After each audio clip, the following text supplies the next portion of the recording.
Trinity couldn't resist hitting the bell on the front desk. Reese yawned beside her, clearly too tired to tell her to behave herself. Not that she would have listened. The hotel's lobby seemed to stretch for miles, with glittering chandeliers and gorgeous artwork.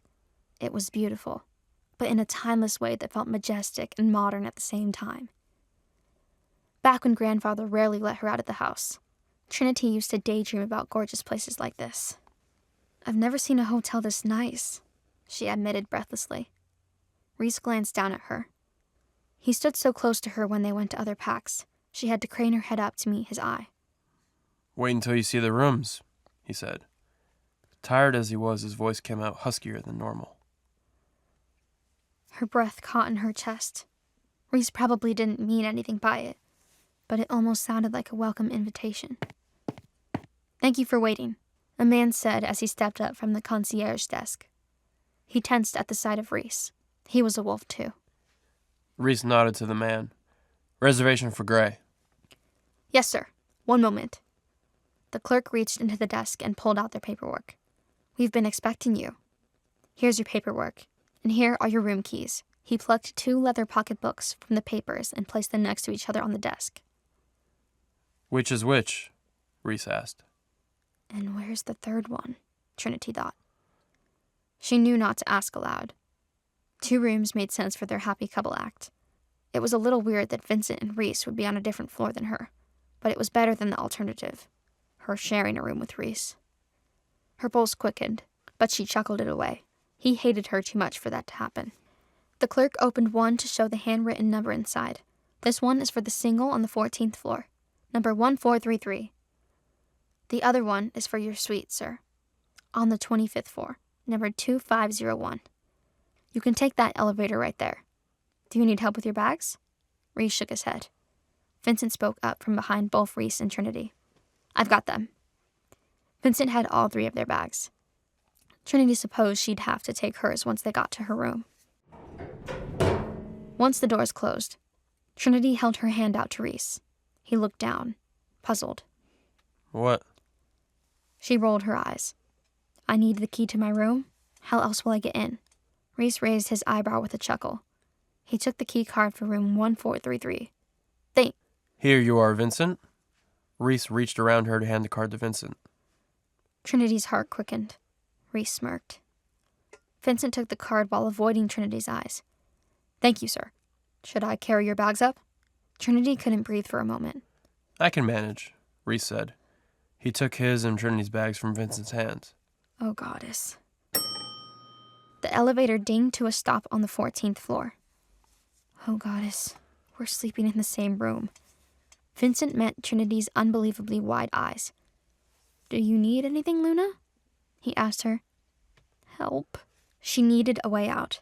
She couldn't sleep in the same room as Reese. She'd never been with a man overnight before. What did Reese think was going to happen? Would he shove her away like normal? Or was tonight the night he tried to make a move on her? He wouldn't, would he? Reese nudged her with her bag. "Well, little bunny, do you need anything?"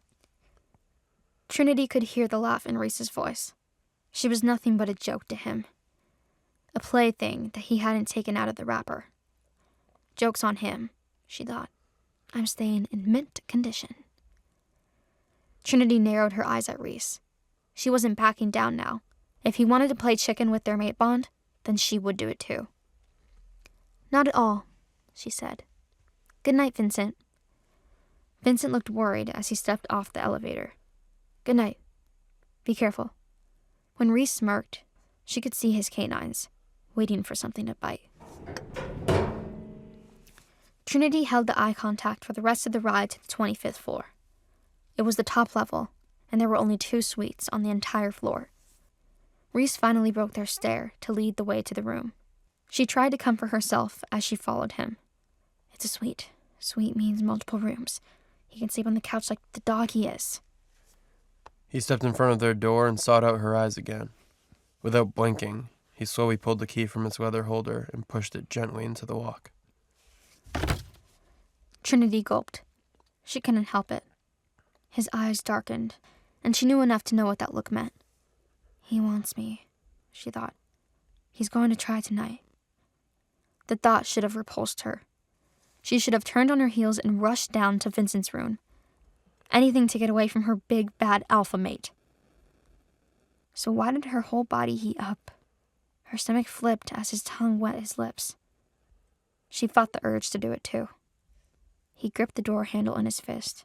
Next thing she knew, Reese stepped forward and swept her into a bridal carry. She yelped.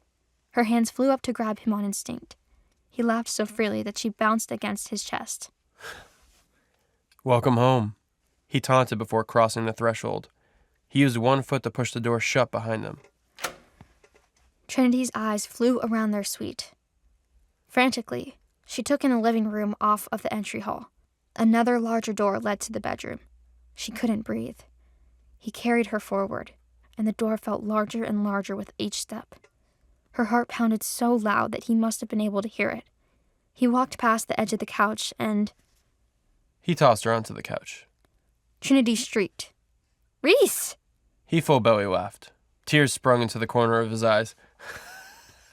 You should see your face. She huffed, embarrassed and aroused and angry all at the same time. But why? Ah!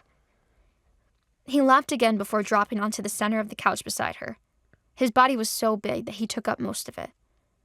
She could have scooted back to the armrest for more room, but she refused to give him the satisfaction. His eyes danced. Use your words, little bunny. "You," she spat out. It was the rudest thing she said to him directly. He smirked, leaning forward just enough that he became the only thing she could see.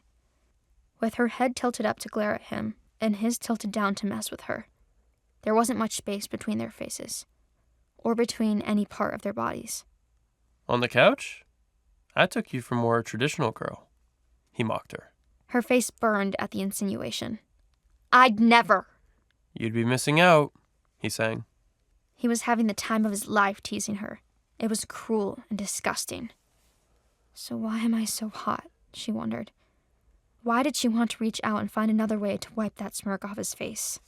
"You're the one missing out, okay? I've seen the way you look at me. You're not a good actor, Reese." I tricked you, didn't I? He leaned back against the couch, and Trinity missed the closeness immediately. Don't lie.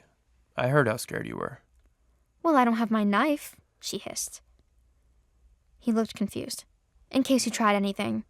It needs to be mutual, or you lose something." Her eyes drifted down to his pants. He sat so casually with his legs spread wide.